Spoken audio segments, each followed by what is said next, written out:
There's a moment before every race when time stands still. In that moment, everything is perfect. No winners, no losers, nothing decided. Yet anything is possible. To win on this stage, good isn't good enough. You have to be perfect. This isn't just any race. This is where history is made. Everything comes down to this one fleeting, perfect moment. Canada's most prestigious and iconic horse race, where only the best battle to rule the day. This is the King's Plate. All right. Yes, hard not to get jacked off an opening like that. Welcome, everybody, to the King's Plate Draw, edition number 166. I am Jeff Bratz. I'll be your co-host for this year's draw for the Gallop for the Guineas. We'll catch up as well with some of my good friends, track announcer Robert Geller, who will be calling his 11th plate, and we'll have as well Mark McKelvey, who will be part of the Ignite broadcast as well. You know, when you look back at the history of this race, it has survived depressions, it has survived wars, it has survived a pandemic, and even last year, it survived a rainstorm. It got delayed a little bit, but we got the race in nonetheless. Another filly was victorious, that being Caitlin Her Greatness. This is the first leg of the OLG Triple Crown, and again, we want to thank OLG for their sponsorship yet again. The box is closed with 13 participants this year, and we'll go through the entire field for you in depth a little bit later on. We want to give thanks to all our sponsors. The CTHS, speaking of the CTHS, King's Plate winner might be in this book. You never know. August 27th, coming up will be the big day there. Scorching's the cover boy, so we want to wish Scorching the best of luck coming up on the weekends. I want to thank the HBPA as well. Speaking of the HBPA, it's going to be hot coming up on Saturday. Fill these full of water. They'll do good. Water, folks, water. And our good friends at the HBPA will be giving these out for you as keepsakes as well at the end of the day. We also want to give thanks to Colio, Labatt, Diageo, helmets and hard hats, and also want to let everybody know that tickets are almost sold out. So if you don't have your tickets yet, go to kingsplate.com for more information on that.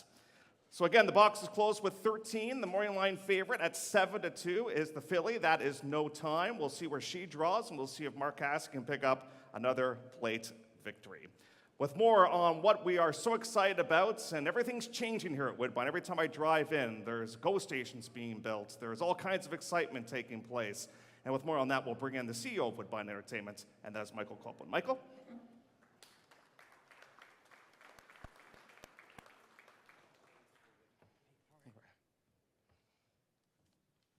Thanks, Jeff. Good morning, everybody. Welcome. Good afternoon, I guess it is now. Welcome. More than anything, as I think about today, what I want to take the opportunity to do is just thank all of the people who make this event possible. There's an army of people behind an event like this, not only with the racing and everything that goes into bringing the horses to such a tremendous event, but everything that is done to make the event as big and as great as we have come to know it to be. So thank you to everybody who's involved in this event. At Woodbine, we run about 1,200 races a year, and this race is truly special. So this is the one that we all get excited about the most, and we're really looking forward to Saturday. This is the 166th running of the King's Plate. It's the longest continuously run stakes race in North America, and something we're incredibly proud of here at Woodbine. It attracts our largest audience on site, on broadcast, and simulcast to over 50 countries around the world, and it consistently delivers our largest wagering handle. But it's more than just a race. It's our greatest opportunity to engage a wider audience and showcase our great sport. This year, we're also excited to run the E.P. Taylor Stakes, which is a Grade 1. On King's Plate Day, the E.P. Taylor Stakes is now a Breeders' Cup win and you're in, so it adds even more significance to this day. We're also growing our reach as we try to bring new fans into the sport and drive our business forward. This year, we're excited to expand that with our work with OLG, integrating horse racing into their online gaming platform. This will expose racing and betting on our sport to hundreds of thousands of more people across Ontario. I would like to thank OLG and Duncan Hannay, Minister Stan Cho, and the Ontario government for your ongoing support and collaboration and on initiatives that truly help grow racing. Thank you to Premier Ford and Mayor Chow for visiting our property a few weeks ago to officially announce the construction of our new GO station here at Woodbine. This station will anchor a massive urban development that will generate new recurring revenues to support and grow racing for generations to come. In terms of corporate partnerships, I'd like to thank our corporate partners whose contributions support major events like the King's Plate and whose platforms help grow our sport. Bet365 helps us reach entirely new audiences, growing the foundation of our customer base. As Jeff mentioned, Helmets to Hard Hats is a tremendous partner for us. We have a multi-year partnership with Helmets to Hard Hats, and Woodbine is becoming an Helmets to Hard Hats employer. And for those of you who aren't familiar with Helmets to Hard Hats, we post jobs on helmetstohardhats.ca, and veterans can find and apply for those opportunities. Not only is this a benefit to our veterans who are so deserving, but it also is a benefit to our racing community, as there is always a need for qualified labor. So that is something we're very excited about and continue to push. For our racing community, I really just want to say thank you. Thank all of our partners, the HBPA, the breeders, the owners, the trainers, the jockeys, everyone who works on the backstretch, not only to support the King's Plate and the undercard stakes and the overnight races this Saturday, but for everything you do day in and day out. This is why we exist. This is why we are who we are. It's due to the quality of the people we have and the engagement and commitment of those people to racing, and thank you. I also like to thank the Woodbine staff who work so tirelessly and passionately throughout the year, and especially for this big day. I am pleased to announce that the grandstand for Saturday is sold out. For anyone that wants to attend, there are other events that we have on the property throughout the day, so there is a great opportunity to take part in this day, and I'd encourage you to act quickly to find your way into some of those other amazing events. And when you are here on site, take a moment to walk around and look around, because there's lots of different things, different and exciting things happening throughout the property. The weather looks dry and hot. I'm hoping this is made of wood. It should be an incredible day. I know all of us have been counting down the days to this one. There's a renewed sense of excitement about what this will bring. After what we experienced last year, I'm confident and optimistic that the weather gods will be on our side for this one, and it's going to be fantastic. And thank you for being here today. And to everybody who is entered into the race, good luck, and I hope you each have a really great trip. Thank you.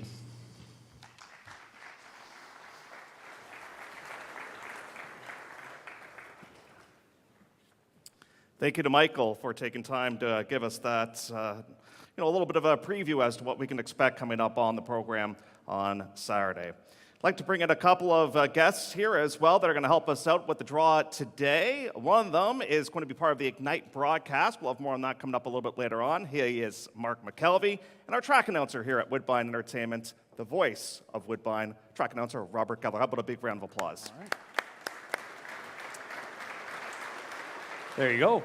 Thank you very much, Jeff. This is going to be a big day Saturday, isn't it? It is. Now, I kind of want to pick your brains a little bit, because the one thing that I've been talking about with my friends who aren't necessarily racing fans, but they're coming on Saturday, is this is a wide open race. Mm-hmm. Certainly there's a favorite in here and stuff like that, but from a betting point of view, I'm all in. 7-2 morning line favorite. Yep. No time, the Phillies have obviously done very well in recent years. Robert, though, from your vantage point in the announcer's booth, do you go into the plate already kind of forecasting who you think you're going to give that big call to, or is it going to be tough this year with such a wide open field? I never really forecast what will happen in the race. Once you're in the booth and the moment comes, all the preconceptions that we all have, and we've all been looking at the lead-ups, we've all been wondering, even from the 2-year-old first campaigns, who's going to develop into a very promising 3-year-old. We have the field, we know our angles and what we have as opinions, but I've absorbed all that, even replays, past performances, but as soon as the race happens, out the window, I completely let it go, because every single day, every race, you never know what's going to happen. It's a split-second sport, and it's so much dependent on the moment. And as jockeys know, they have to be masters of the moment, because things change within split seconds. So I've seen some moments in a race in a King's Plate where I think halfway through this race, I can tell who's going to win. You can feel certain ambience about how the race is being run, especially if it's a slow pace or a fast pace or a horse is really looking like it just needs to get a run. So all of those things come in the race call. But prior to that, this is the fun part. We all have our chance to put forward our views. Yeah, I see a lot of anxious faces out there. They want to know where they're going to start from on Saturday. We heard from Michael Copeland mentioning the grandstand is sold out. Robert, what's that feeling like when the horses pass by for the first time? The roar of the crowd, it's almost as loud as the roar as when they're coming down to the wire. It is amazing. It's fantastic. I mean, it's what you really wait for, because there's nothing like calling a flagship race. Mm-hmm. I really love this race because it touches into my background. I was born in England. I was very young when we left England as a family. Grew up in Australia, Commonwealth country. So the Royals are very big to our lives. We actually would go and see the Queen driving past our home when she was visiting, and Lady Di, and all these experiences we had. I know that's a little far removed, but it speaks to me. And I think that the history, I love the mural we have at Woodbine. It just goes through generations of monarchs. And so when we get the feeling and the crowd, which to me is very youthful, and we have such a wonderful mix of different demographics at our racetrack, and everyone's there with complete focus. There's a point when they turn for home that is, you can't put it into words, but you feel absolutely, completely a part of something much bigger than yourself. And from that point on, you just are absorbed by the moment. But it's a thrill. It's a real thrill. You sum it up perfectly there. And on Saturday, you're going to be calling your 11th plate. So that's going to be a lot of fun for you. We're going to have a lot of fun from where we'll be enjoying the action. Robert, you've got a job on Saturday, but you got a job here today, because in just a little bit, you're going to help pull the names when we do get down to the post position draw, Jeff. And hey, he nails it every year. Another person in attendance today who called many plates, Hall of Famer Dan Loiselle. So great to have two legendary voices of Canadian racing with us today, and I'm really looking forward to it. I can't agree more. Yeah, great to have Danny with us as well. And Robert, we're blessed to have you able to call the race with us, and have a great call. Thank you so much. Okay, there it is. Mark McKelvey and track announcer Robert Geller. Just a reminder, as Michael said, the E.P. Taylor Stakes got moved up this season. It is a Breeders' Cup Challenge. Win and you are in events. And I found out yesterday, courtesy of X. You shouldn't believe everything you read on there, but this is true. Caitlin Her Greatness, the plate winner from last year, will be going in the starting gates. So very much looking forward to seeing her and what she can do, as those horses will hopefully stamp themselves as contenders in the Breeders' Cup. But first things first, the E.P. Taylor Stakes. Let's introduce you to the field for this year's King's Plate, and we'll start off in alphabetical order with Ashley's Archer. And Ashley's Archer is going to go postward for Mark Cassidy, who recently celebrated his 4,000th win. He's won the plate 3 times with Lexi Liu, Wonder Godot, and Paramount Prince. All right, next up, and get used to hearing the name Attard. Kevin Attard will send out 3. Let's introduce you to Dwolf, who will race for the ownership group of X-Men Racing, Canuck Racing Club, Madaket Stables, and SF Racing. Well, Pietro Moran's talented. He's going to be named on 2. I don't know if he can ride 2, but he's named on 2 right now, and he's going to get the call here on Faber. And Kevin Attard will send out this one, coming off a 4th place finish last time out. So this will be the 3rd start off the layoff for Faber, who's seeking career win number 2. So Faber, for the Owellings, is named after Brock Faber of the Minnesota Wild. Manetti, I believe, named after a restaurant in Minnesota. So keeping with that theme for the same connections, Kevin Attard, and as you mentioned, Pietro Moran listed here as well. Pizza place, I'm told, Mark. Pizza. Yeah, it sounds pretty good right about now. Not as good as the lunch we're going to have just after That's true, that's true. How about the year that Danny Gargan had back in 2024 with Door Knock, won the Fountain of Youth from the Belmont Stakes? He doesn't send out Mythical Man. And Sophia Vivas, our 2-time champion apprentice, does pick up the mounts here. We'll have more on Mythical Man coming up a little bit later on.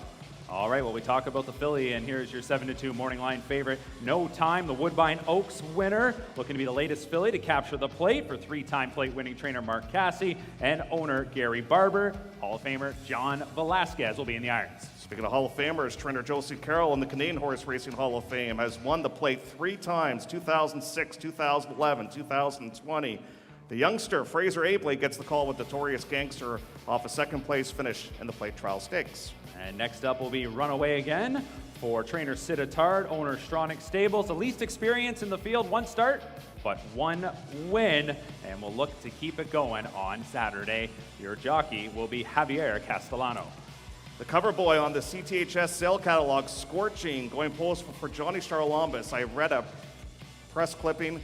44 years he's been training, Johnny C. It would be great to see him have a victory with such a great horse for Team Pension Braverman. Those are the Scannable Guide Scorching, a very good 2-year-old last season. Next up is the plate trial winner, Sburys Ghost. Ryan Munger's always smiling. I don't think it seems to matter what the day is, but I'd imagine his smile will be even bigger on Saturday if they can get to the wire first once again for owner Yawin Wu and trainer Barb Minchell. He even smiles when he's freezing in December. He still smiles, I can confirm that. Tom's Match will be racing on an all-weather surface for the very first time for conditioner Mike Stidham. Rafael Hernandez trying to become a part of plate history, trying to join Platts, Gomez, and Sandy Hawley as a 4-time winner of the plates. Next up is Watsonville Red for trainer Mike DiPaolo, who earlier this year celebrated his 1,000th training win. Owned by John and Diana Russell, Leo Salez gets the assignment. William T, named after the grandson for Michael Lay, and William T with a smashing win last time out for conditioner Donnie McRae. Davey Moran's had some big moments here at Woodbine, won the Oaks back in 2010 with Roan Enish. Ladies and gentlemen, your field for this year's King's Plates.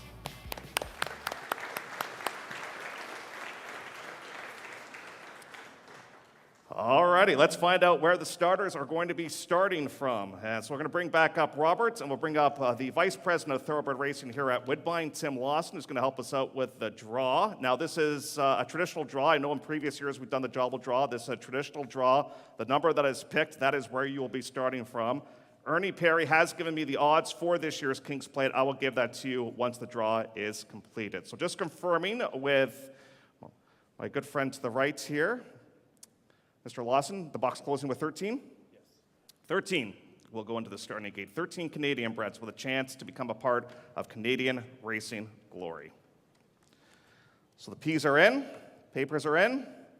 Now before we start, Roberts, everybody likes you. Not till now. So be careful what you draw here. Here we go. Here we go. Yes. So we're going to ask you guys, once you draw, just take a bit of a breather so we can get the graphic up, and I'll give you a little bit of information about the horse, and then we'll continue on, and Mark might have some comments from some of the connections as well. So let's start. All righty. We begin with Dwolf.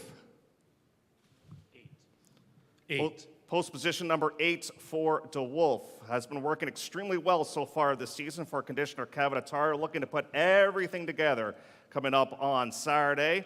He's a horse that has a great partnership group, and Flavian Pratt's going to be aboard. He won the race back in 2019 with One Bad Boy. Dwolf, post position number 8.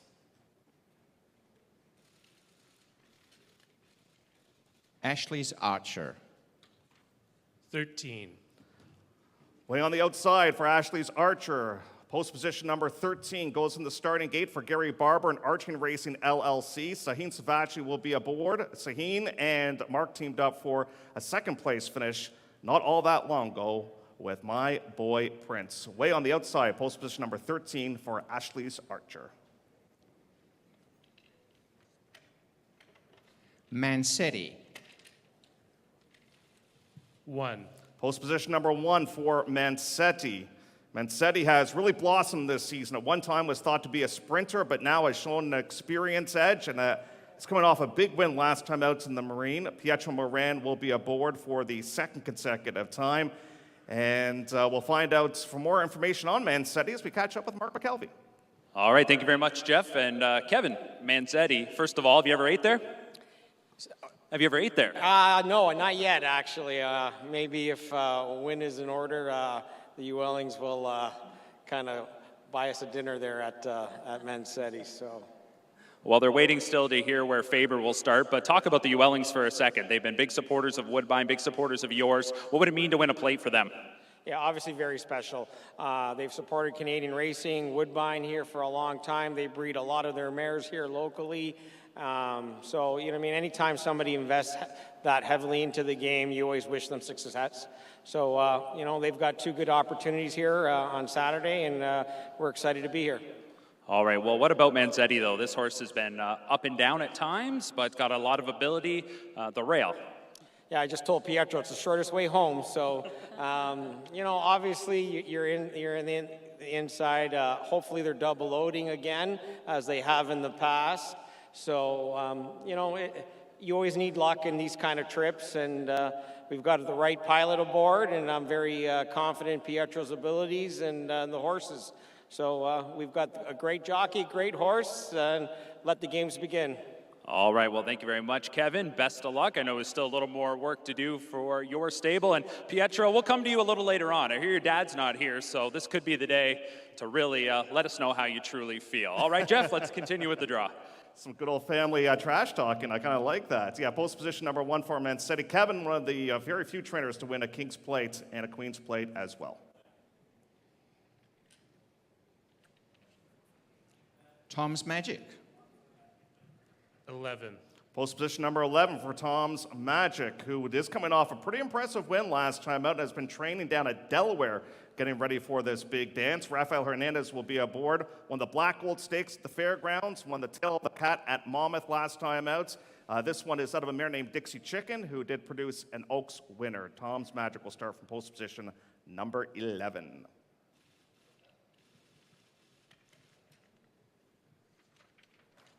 Notorious Gangster. 3. Post position number 3 for Notorious Gangster. Was flying home in the Woodstock Stakes, then came back to win the Queenston and the Plate Trial Stakes. Didn't have the smoothest of journeys, but still his guts got him up there to finish in the second place position. He should absolutely thrive at the 1.25 mile distance. Josie Carroll, a pro when it comes to getting ready horses for races like the Plates. And she's looking for her first ever King's Plate, but she does have 3 Queen's Plate wins. With more on Josie, Notorious Gangster, let's catch up with Mark. Thank you, Jeff. And Josie, your initial reaction to post 3? You know, would have preferred to be a little further out, but this horse is a closer, so he's going to make his run at the end. So wherever we are, it's, as Kevin said, inside, shorter way around. Well, he is a closer, and we saw him rallying real strong there in the Plate Trial. What'd you make of that effort? I thought it was a huge effort. He got himself in a little bit of a jackpot there. As soon as he got out, he did what he does, which is just be a game horse. Well, Jeff talked about your success in the Plate. Is there any sort of similarities from some of those journeys in the past where you won the Plate when it comes to the path that it has been for Notorious Gangster? You know, I've always said the one similarity all of my Plate winners have had is a great mind. It's a busy day, there's a lot of action, a lot of things to stir them up. Every horse that we've won with has a good head on their shoulders and they handle all that commotion. This horse is very level, he's been very uncomplicated from the start, so hopefully that makes him a winner. All right, well, best of luck on Saturday. Thank you. All right, Jeff, back over to you. Mark Dodson, what an amazing individual. He breeds so many nice horses. He's got a great one in his hands here with Notorious Gangster. We'll start from post position number 3. Okay, gentlemen, let's continue.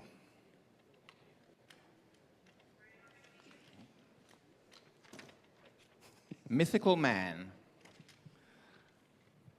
5. Post position number 5 for Mythical Man. Getting better and better, slowly but surely. Comes off a 7th place finish in the Manila, but the race prior to that at Gulfstream Park was a non-winners of one other than winner, with Tyler Gaffleone aboard on that day. Had blinkers a couple of starts going. That seemed to kind of wake him up a little bit. And again, Danny Gargan, no stranger to winning big races across North America. Mythical Man will start from post position number 5. Next is Faber. 6. Post position number 6 for Faber. On paper, does seem to be a bit of a long shot in here, but one thing I think that I'm kind of guessing is that the distance won't be an issue for this one. You look at Faber, this one is by improbable, and started off his racing career with a win, and guess who he beat on that day? This is a bit of a trivia question. Faber, first time out, beat a horse by the name of nitrogen, one of the best in the United States right now. Faber, post position number 6. I don't know if Pietro's got a lucky number or not, but we're going to find out more as we catch up with Mark. And Pietro's named on 2. Kevin's going to make his decision about who Pietro rides, but Faber, Mark will start from post 6. Well, Pietro, I tipped you off that I was going to come your way, so now is the time. How are you feeling? I know we're a few days out from the King's Plate, but you've had a lot of experience in the last year with the ups and downs of racing. How do you feel heading into Saturday? I'm excited. I was lucky to have an opportunity to ride in the race last year, and I'm very excited for the opportunity this year. Well, I'm glad that you mentioned last year because I wonder, do you take anything from that experience? Does it sort of wipe out the nerves heading into Saturday? Yeah, for sure. It's I know you've been in the environment before the race, and definitely take my experience from last year, and hopefully it helps me this year. Talk about the support you've had from trainer Kevin Attard. Yeah, Kevin Attard has been great. The ULings have been great. Every owner and trainer. I thank them all for the opportunities, and hopefully some more success. Well, very unique that we're going to have a father and son competing against each other in the King's Plate, as your dad, David Moran, will be competing. He's not here today. Anything to say? Good luck on Saturday. Very polite young man. Best of luck, Pietro, who has been red hot this season, coming up Saturday in the Plate. Our leading rider, thanks, Mark, and good luck to Pietro as well. Pietro's the only guy at the racetrack that, this happens very rarely. Everybody likes Pietro, and that never happens at a racetrack. But Pietro, we wish you the best of luck in a safe journey. Post position number 6. Okay, guys. Runaway Again. 7. Lucky number 7 for Runaway Again. We'll go postward for conditioner Sid Attard. Javier Castellano will ride. This one's damn is a half to Awesome Again, who won the plates, and half to a Breeders' Cup winner named Macho Uno. Now, when this one debuted first time out, could not have been more impressive, but it might be experience that might be his biggest challenge, but he was so impressive first time out, and gets a beautiful draw here. Runaway Again from post position number 7. Scorching. 4. Post position number 4 for Scorched. I think the grandstand will come to a collapse if Johnny Charalambous is able to win the King's Plate. He has obviously been a guy that's been involved in racing for a long, long time. Braverman and Pinch have been massive supporters of racing here in Ontario for a long, long time. Want to wish them all the best of luck. Scorching from post position number 4. William T. 2. Post position number 2 for William T. goes post for Donnie McRae, owner Mike Lay, and Davey Moran. Well, this is a bit of an interesting storyline. The Morans might be lined up right beside one another with Manetti and William T., so they might be able to have a quick good luck as the starting gate explodes. William T. off a big, big win last time out and had a very impressive work with Cruden Bay in that most recent work, getting ready for his King's Plate start. With more on post position number 2, let's go to the second best recreational hockey player here at Woodbine, and this is Donnie McRae with Mark McKelvey. All right, well, Don, what do you think? William T., a horse that's coming in off a big win. How are you feeling? I'm excited for sure. I think he's a now horse. I think he's ready to run a big race, and I've got the man who taught Pietro everything he knows on my horse, so we're coming to get him. Yeah, I guess some of those wins this season for Pietro should certainly be credit to Davey for helping him along, of course. You had a King's Plate experience, or I guess it might have been a Queen's Plate at the time, a few years ago. What do you take from that experience heading in with William T.? It was all exciting. It was nerve-wracking for our first time. It'll be nerve-wracking this time, too. We've got to keep them bubble-wrapped up until Saturday, but we're ready to run, we're ready to play. All right, well, you're always good with your time, so we appreciate it, and enjoy the ride right through to Saturday. Thank you very much. Could be a good day as well for owner Mike Lay. Is going to have Cruden Bay going postward in the King Eddie as well. So best of luck to Michael and to everybody involved with team Donnie McRae. We've got 2 left in the box, and they are both big, big names. No Time and Sburys Ghost, who interestingly won the preps for this race not all that long ago. Oh, 3. Oh, who am I forgetting? Watsonville Red, my apologies. Watsonville Red, of course, will go postward for conditioner Mike DiPaolo. Okay, here we go. No Time. 10. Post position number 10 for No Time. Gary Barber owns this one. Johnny Velasquez will ride. Comes off a big win in the Woodbine Oaks presented by Stella Artois. No Time obviously was involved in a pretty fast pace last time out, and the Oaks did go a little bit faster than the Plate Trial did, coming off a career best effort. Can she keep it rolling with the King's Plate coming up on Saturday? Sburys Ghost. 12. Post position number 12 for Sudbury's Ghost, the Plate Trial winner, trained by Barb Minchell, owned by Yawen Wu, who has a grand total of 5 mares, and this mare did produce, one of the mares produced Sudbury's Ghost, and Ryan Munger, who is not a Canadian bred, but has taken storm here in Canada, has caught up with our Mark McKelvey. Yes, Ryan. Well, you won the Plate Trial, so that's one step on to the plate, but let's talk about that Plate Trial victory. He showed just quite the burst. How did he feel? You know what I love about this horse, he's got no complications. He's very simple to ride. He's got a great head on his shoulders. He's just the type of horse that just gives you everything you want. And yeah, I actually wasn't too stressed about what gate he got. You know, it was just going to have to be how to negotiate it. But from that gate, I can just bide my time, watch what happens. And you know, when the stragglers start to fall, he'll be ready to go. The classic distance, 1.25 miles. I guess what he showed in the Plate Trial, you're not worried? Well, his dad did it 10 years ago, so I don't see why not. And on his last run, I didn't think he was stopping. The further he went, I still thought he had another kick. So, yeah, fingers crossed. Well, we heard Robert talking about what it's like to be up in the announcer's booth. What's it like to compete in the plate? What's that atmosphere like? You know, the atmosphere is great. These are the things you live for, you know. I don't want to tell my grandkids I won a maiden on a Thursday night. I want to tell my grandkids, hey, I won the plate. So, yeah, this is what racing's about. This is what we all dream for. And I'm just grateful I got this sort of horse on this sort of day. All right, Ryan, best of luck on Saturday. Thank you. All right, Jeff, back over to you. Let's not forget the last horse. My apologies. Watsonville Red, owned by 2 lovely individuals, John and Diana Russell. These connections had a big win with Stanley Ghost just the other day in Niagara. Ran a super race, and Watsonville Red will start from 9. Post position number 9. Will definitely stay the trip, and he's a horse that's just hoping for a really good pace to chase. And I remember his first win of this season. It came at a big number, and he's been a big number ever since, but I thought he ran a deceptively good race last time out in the Plate Trial. He was finishing up absolutely full of run when finishing in the 4th place position. Ladies and gentlemen, those are your post positions for this year's King's Plate.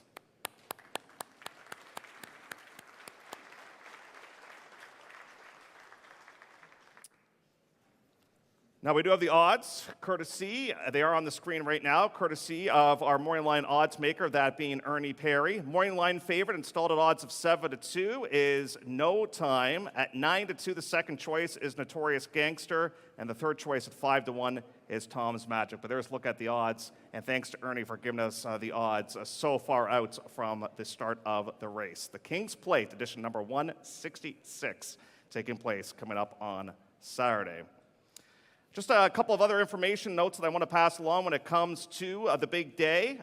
Gates open at 11:30. We have a special post time on Saturday of 12:45. The King's Plate will go as race 9 on the card, and then post time will be at 5:34.